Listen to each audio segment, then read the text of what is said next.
here is an appeal to all the subscribers. After watching and listening to all the videos, you must write your comments, you must give your feedbacks. I hope all of you are keeping well. My dear students, आज हम लोग the French revolution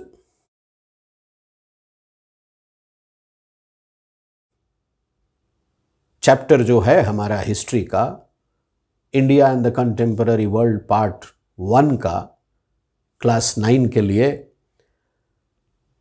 इसमें French revolution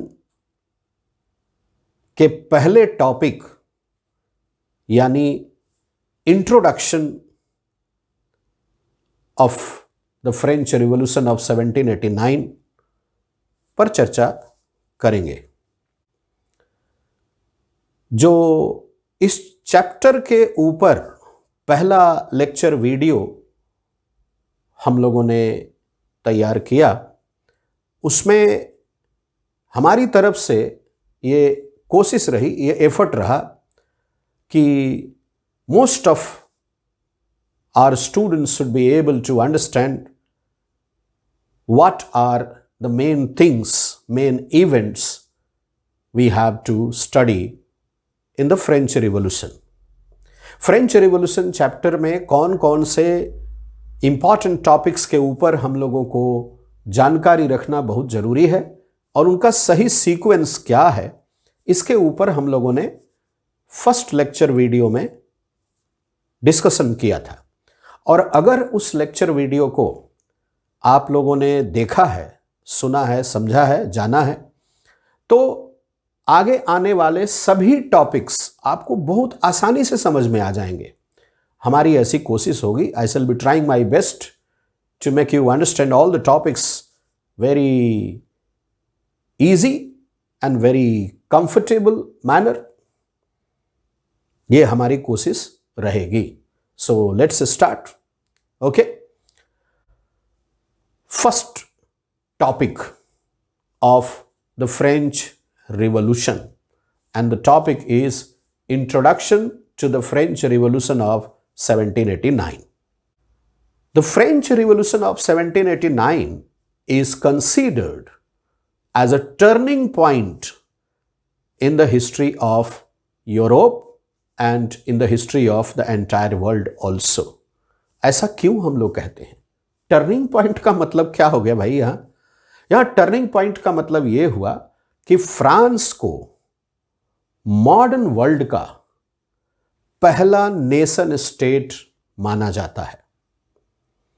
अब nation state या nation का मतलब यहां क्या है, तो इसके लिए मैं आपको थोड़ा सा पहले ले जाना चाहता हूं कि शुरू में जब हमारे सिविलाइजेशन शुरू हुए, तो उसके बाद जब किंगडम्स का इमर्जेंस हुआ, तो अगर आपने गौर किया होगा तो उसमें आप लोगों ने पाया होगा कि आज के समय का जो पुराना शहर, पुरानी सिटीज आप जानते हैं, वो सब पहले एक किंगडम हुआ करते थे।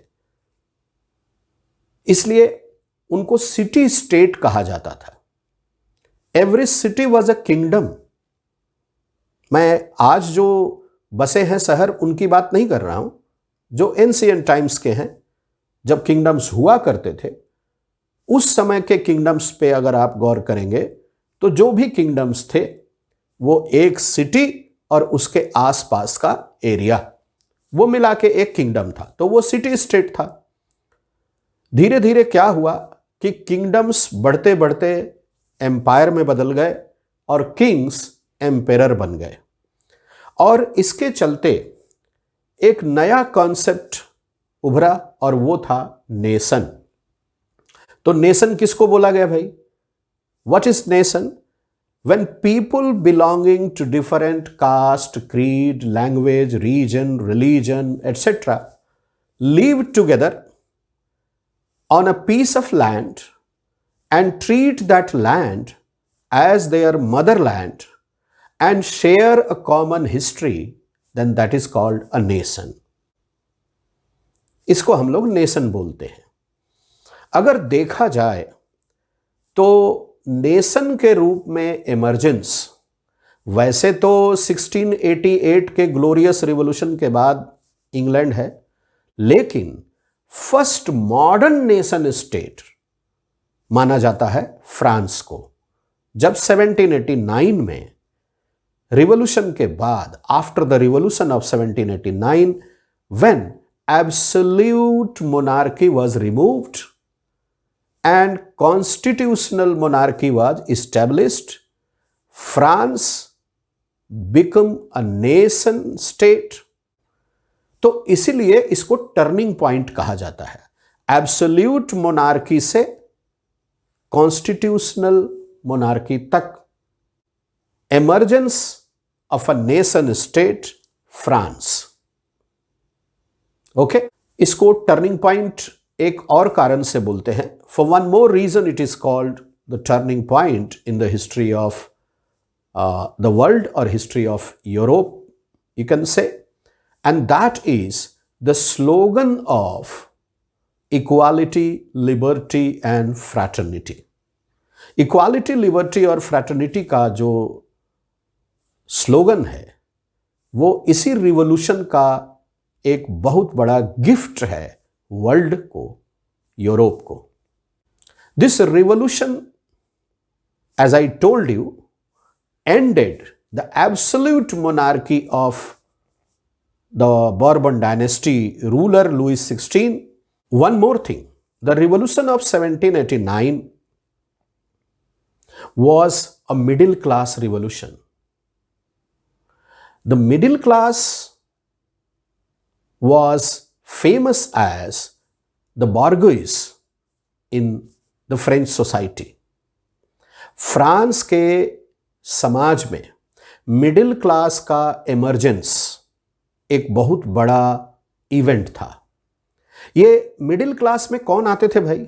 Who were in the middle class?